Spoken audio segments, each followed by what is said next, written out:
रहीम अस्सलाम वालेकुम। हमारे घर में बहुत सारे चार्जर्स होते हैं, हैंड फ्रीज होती हैं जो कि ख़राब हो जाती है, हम इनको फेंक देते हैं। आज की वीडियो में मैं ख़राब चार्जर्स और हैंड फ्रीज का आपको बहुत ज़बरदस्त सा इस्तेमाल बताऊंगी, जिनसे आपके बहुत सारे रुपए, पैसे और वक्त की बचत होगी। पहली टिप जो आप लोगों के साथ शेयर करी हूँ, मार्केट से जब हम चिकन लेके आते हैं, नॉर्मल पानी से धोकर वॉश कर हम इसको इस्तेमाल कर लेते हैं। इसके कई सारे नुकसानात होते हैं। एक तो चिकन हाइजेनिक नहीं होती, पकाने के बाद चिकन सख्त हो जाती है, इसके रेशे सॉफ्ट नहीं रहते, इस बाद में इसमें से ब्लड वगैरह निकलता रहता है। सफाई करते वक्त पानी भी बहुत ज़्यादा लगता है, काम बहुत ज़्यादा करना पड़ता है, धोते वक्त इसको काफ़ी ज़्यादा मलना पड़ता है। आज एक ऐसी टिप बताऊंगी, आपके तमाम मसाइल का हल हो जाएगा। पकने के बाद चिकन सॉफ्ट रहेगी और हाइजेनिक भी अच्छे से होगी।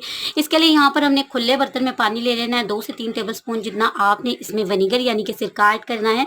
उसके बाद चिकन के पीसेस को उठाकर आपने इसके बीच में डाल देना है। इसके बीच में आपने इसको तकरीबन 10 मिनट के लिए छोड़ देना है। इससे जितना भी ब्लड वगैरह चिकन के अंदर एक्स्ट्रा होता है, जो पकाते वक्त निकलता है, वो सारा निकल जाएगा। इसके अंदर जितनी भी इसके ऊपर गंदगी होती है वो सारी उतर जाएगी और चिकन हमारा पूरी तरह से हाइजेनिक हो जाएगा। तो 10 से 15 मिनट डिप रखने के बाद आपने क्या करना है, इसी पानी से चिकन को अच्छी तरह से मल लेना है। इससे चिकन को बहुत ज़्यादा धोना भी नहीं पड़ेगा, धोते वक्त इसमें से ब्लड भी नहीं आएगा और चिकन हमारी पूरी तरह से हाइजेनिक हो जाएगी। तो ये चिकन को साफ़ करने का बहुत ही अच्छा तरीका है, इससे चिकन सॉफ्ट और जूसी भी बनती है। नेक्स्ट टिप की तरफ चलते हैं। तो आज इस बड़े कंघे का मैं आपको बहुत ज़बरदस्त इस्तेमाल का बताऊंगी। अगर आपके बाल गिरते हैं, टूटते हैं, तो आप हमेशा कंघी करने के लिए बड़े कंघे का इस्तेमाल करें और गीले बालों में कभी भी कंघी ना करें। इससे बालों का टूटना जो है काफ़ी हद तक कम हो जाता है। ये कंघे भी एक टाइम तक चलते हैं, उसके बाद ये ख़राब हो जाते हैं, तो हम इनको फेंक देते हैं। आज इस टूटे हुए कंघे का मैं आपको बहुत ज़बरदस्त सा ख़राब कंघे का इस्तेमाल बताऊँगी, जिससे आपकी लाइफ की बहुत बड़ी प्रॉब्लम सॉल्व हो जाएगी। इस तरह के ब्रश का इस्तेमाल हर घर में होता है तकरीबन। और इस तरह के ब्रश का इशू क्या होता है कि जब इन बाल वगैरह फंस जाते हैं ना, तो इन बालों को निकालना बहुत मुश्किल होता है। देखने में ये साफ लगते हैं, लेकिन इनसे बाल निकालना मुश्किल होता है। तो आप इस तरह का एक कंघा लेके उसकी मदद से आप बहुत आसानी से, ये देखिए, इस तरह के ब्रश की सफाई कर सकते हैं। इसमें से बालों को बहुत आसानी से आप निकाल सकते हैं। इस कंघे की मदद से आप ब्रश वगैरह से बहुत आसानी से बाल निकाल सकते हैं। इसके अलावा यहाँ पर मैं आपके साथ एक और टिप शेयर कर रही हूँ। अगर आप अपने ब्रश में से बाल निकालना चाहते हैं और आप कंघे का यूज़ नहीं करना चाहते, तो इसके लिए यहाँ पर आप एक फोक ले सकते हैं। फोक की मदद से भी आप बहुत आसानी से इस तरह के जो कंघे होते हैं ना, उनमें से बालों को निकाल सकते हैं बहुत आसानी से। सारे के सारे बाल जो है वो, देखने में जो ब्रश साफ लग रहा था उसमें कितने सारे बाल थे, तो इस तरह से बहुत आसानी से आप अपने ब्रश को साफ कर सकते हैं। नेक्स्ट टिप जो मैं आप लोग के साथ शेयर कर रही हूँ, जाम वगैरह की बॉटल्स खोलने के कई तरीके मैं आप लोग के साथ शेयर कर रही हूँ। आज एक फोक की मदद से जैम की बोतल खोलने का नहायत आसान तरीका शेयर करूंगी। इसकी मदद से आप बहुत आसानी से जैम वगैरह की बॉटल्स को खोल सकते हैं। आपने यहाँ पर देख लेना, यहाँ पे देखिए, ये अंदर की तरफ थोड़ी सी फोल्ड हुई होती है। इस एरिया पर आपने इसको रखना है और हल्का सा आपने इसको हल्का हल्का पुश करना है। जैसे ही आप पुश करेंगे तो उसके बाद जो जैम की बोतल है बहुत आसानी से आपकी खुल जाती है। तो इस तरह से आसानी से आप किसी भी जैम वगैरह या किसी भी बॉटल को खोल सकते हैं। आप लोग के साथ शेयर करी वो डोर मैट से रिलेटेड है। डोर मैट में भी आपने देखा होगा बहुत सारी चीज़ों के बाल वगैरह या बहुत छोटी छोटी चीज़ें फंस जाती हैं। इन चीज़ों को निकालना बहुत मुश्किल होता है। अगर हम झाड़ू से सफाई करें तो झाड़ू के साथ भी ये निकलती नहीं है और काफ़ी ज़्यादा हमें एफर्ट लगानी पड़ती है। आज इस तरह के डोर मैट को साफ़ करने का बहुत आसान तरीका आप लोगों को बताऊंगी। आप यहाँ पर या तो कंघे का इस्तेमाल कर सकते हैं, यहाँ पर मैंने ये एक्स्ट्रा कंघा रखा हुआ है इस तरह के कामों के लिए, या फिर आप जो है कपड़े धोने वाले ब्रश का इस्तेमाल कर सकते हैं। और इसको इस तरह से आप जैसे जैसे साफ़ करेंगे, एक तो आपका डोर मैट नीट भी हो जाता है और इसमें अगर कोई बाल या कचरा वगैरह फंसा होता है तो वो भी सारे का सारा बहुत आसानी से निकल जाता है। तो इस तरह से आप अपने जो इस तरह के डोर मैट्स होते हैं उनको बहुत आसानी से साफ, नीट एंड क्लीन कर सकते हैं और झाड़ू का इस्तेमाल किए बगैर भी इनको साफ कर सकते हैं। तो होपफुली मेरा ये आइडिया भी आप लोगों को पसंद आया होगा। नेक्स्ट टिप जो आप लोगों के साथ शेयर करिए, बर्तन धोने वाले साबुन का आज बहुत ही ज़बरदस्त इस्तेमाल बताऊंगी, जो आपकी बहुत बड़ी मुश्किल को हल कर देगा। ये साबुन जो होता है ये चिकनाई को काटने के लिए बहुत ही ज़बरदस्त होता है। इसके अलावा हर तरह की स्मेल को भी ख़त्म करता है। घर में या किचन में काम करते हुए अक्सर ख़वातीन को ये प्रॉब्लम होती है कि जब हम फिश वगैरह या इस तरह का कोई चीज़ जो है स्मेल वाली किसी चीज़ को वॉश करते हैं तो मछली वगैरह की स्मेल हमारे हाथों से नहीं जाती। नॉर्मल साबुन से 3 से 4 बार भी धो लें तो फिर भी ये स्मेल हमारे हाथों से आ रही है। तो आपने क्या करना है, आपने लेमन मैक से अपने हाथों को वॉश करना है। यकीन जाने आपके हाथों से कभी भी मछली या इस तरह की चीज़ की स्मेल नहीं आएगी। इसके अलावा इस साबुन का एक सबसे बड़ा फ़ायदा यह है कि जब भी हम घी वगैरह या इस तरह कोई चीज़ निकालते हैं तो घी वगैरह हमारे हाथों से निकलता नहीं है और साबुन से धोने के बाद भी एक चिपचिपा सापन हमारे हाथों में रहता है। तो आपने क्या करना है, आपने लेमन मैक साबुन से हाथ वॉश करने हैं। इससे आप देखिएगा कि घी या कोई भी चिकनी से चिकनी चीज़ भी अगर आपके हाथ में है तो उसकी चिकनाई बहुत आसानी से आपके हाथ से छूट जाएगी और इससे आपको बहुत ज़्यादा फ़ायदा होगा। नेक्स्ट टिप की तरफ चलते हैं। तो इसमें आज एक चुटकनी का इस्तेमाल करके मैं आपको एक अच्छा सा ट्रीटमेंट बताऊंगी जो आपकी बहुत बड़ी प्रॉब्लम को सॉल्व करेगा। अक्सर लोगों को जो है सर में बहुत ज़्यादा दर्द होता है और मेडिसिन लेने से भी ये दर्द नहीं जाता। हाथ की जो फिंगर होती है इनका कनेक्शन हमारे दिमाग से होता है। अगर ये जो ऊपर वाला पार्ट होता है अगर इसकी हल्की तरीके से मसाज की जाए तो सर का दर्द खत्म हो जाता है। आपने क्या करना है, आपने इस तरह की एक चुटकनी ले लेनी है, हल्के हाथों से ये मिड वाली फिंगर के ऊपर हल्की हल्की लगानी है और उतारनी है। 3 से 4 बार आपने ये काम करना है। यहाँ जो मसल है ये रिलैक्सिंग का काम करेंगे और आपका सर दर्द फ़ौरन ठीक हो जाएगा।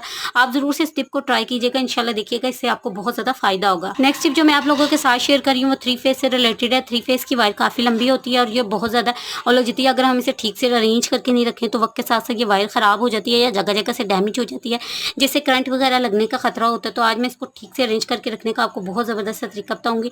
सबसे पहले आपने इसकी वायर को सीधा कर लेना और इसके गिर्द आप अच्छी तरह से इसी वायर को इसके गिर्द ही आपने इस तरह से कुछ लपेट लेना है। वायर को अच्छी तरह से मैंने लपेट लिया। अब इसके आखिरी सिरे को सिक्योर करने के लिए आपको एक्स्ट्रा से कोई मेहनत या झंझट करने की जरूरत नहीं है।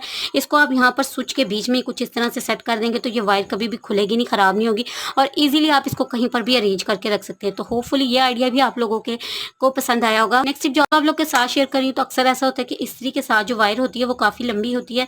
अगर अरेंज करके ना रखी जाए तो ये वायर वक्त के साथ साथ खराब हो जाती है और उलझ कर भी खराब होती है। तो इस वायर को अरेंज करने का बहुत आसान तरीका बता रही हूँ। जब आपकी इस्त्री कर लें, इस्त्री ठंडी हो जाए तो इस वायर को आपने कुछ इस तरह से इसके गिर्द ही सिक्योर कर लेना है और अच्छी तरह से पूरी वायर को आपने इसके गिर्द कुछ इस तरह से लपेट लेना है जैसे कि मैं वीडियो में आपको दिखा रही हूँ। यहाँ पर आपको किसी एक्स्ट्रा से किसी चीज़ का इस्तेमाल करने की जरूरत नहीं है और जो बचा हुआ सिरा होगा उसको आप यहाँ पर इस तरह से टाइट करके रखेंगे तो वायर कभी भी आपकी खुलेगी नहीं, खराब नहीं होगी और अरेंज हुई भी अच्छी लगेगी। नेक्स्ट टिप जो मैं आप लोगों के साथ शेयर कर रही हूँ, एक्स्ट्रा पड़े हुए चार्जर हम सब लोगों के घरों में होते हैं, हम इनको इस्तेमाल नहीं करते, फेंक देते हैं या फिर हमारी हैंड फ्रीज वगैरह होती हैं तो इनका भी हम इस्तेमाल नहीं करते। आज मैं इनका आपको बहुत ज़बरदस्त से इस्तेमाल बताऊंगी।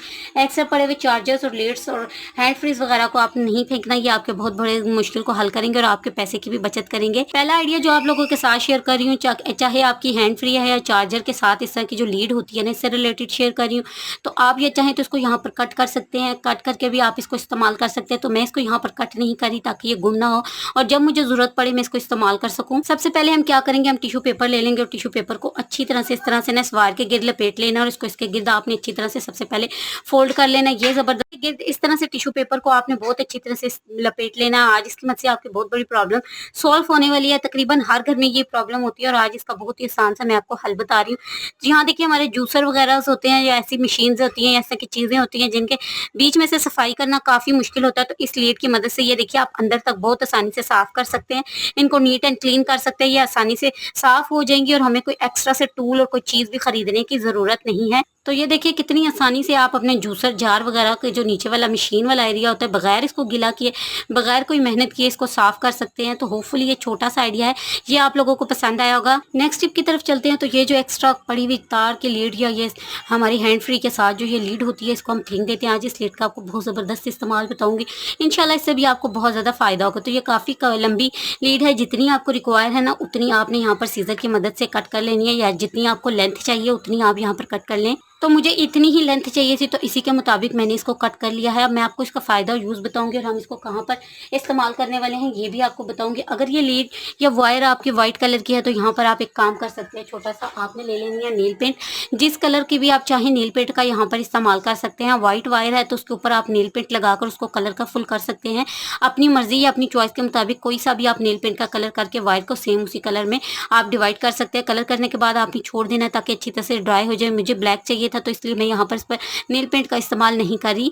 अब मैं आपको बताती हूँ कि हमने इस वायर को यूज़ कहाँ पर और किस तरह से करना है। तो अक्सर आपने देखा होगा कि हमारे पास वायलेट पर्स वगैरह या पाउचेस होती हैं जिनके साथ चेन वगैरह नहीं होती है, चेन वगैरह टूट जाती है और इनको हाथ में पकड़ना काफ़ी मुश्किल होता है क्योंकि जो हैंगिंग चेन या होता है वो नहीं होता। तो किस तरह से आप इसको सेट कर सकते हैं। तो जो मेरे पास ये वॉयलेट था इसकी चेन जो थी वो टूट चुकी है और ख़राब हो चुकी है। अगर आपके वॉयलेट के साथ नहीं है तो इस तरह की पिन्स आपको बहुत आसानी से मिल जाएगी। ये इसका इस्तेमाल करके आप यहाँ पर इसको चार्जर की लीड को अच्छी तरह से फिक्स कर लें। मेरे पास के साथ यहाँ पर ऑलरेडी ये छोटी सी चेन थी तो मैं इसके साथ चार्जर को अच्छी तरह से सेट कर लूँगी चार्जर की लीड की। अगर आपकी नहीं है तो आप यहाँ सेफ्टी पिन का इस्तेमाल कर सकते हैं इसको सेट करने के लिए, या फिर इसके अलावा यहाँ पर आप पेपर क्लिप्स का भी इस्तेमाल कर सकते हैं। मैंने वायर को बहुत अच्छी तरह से इसके साथ सेट कर लिया।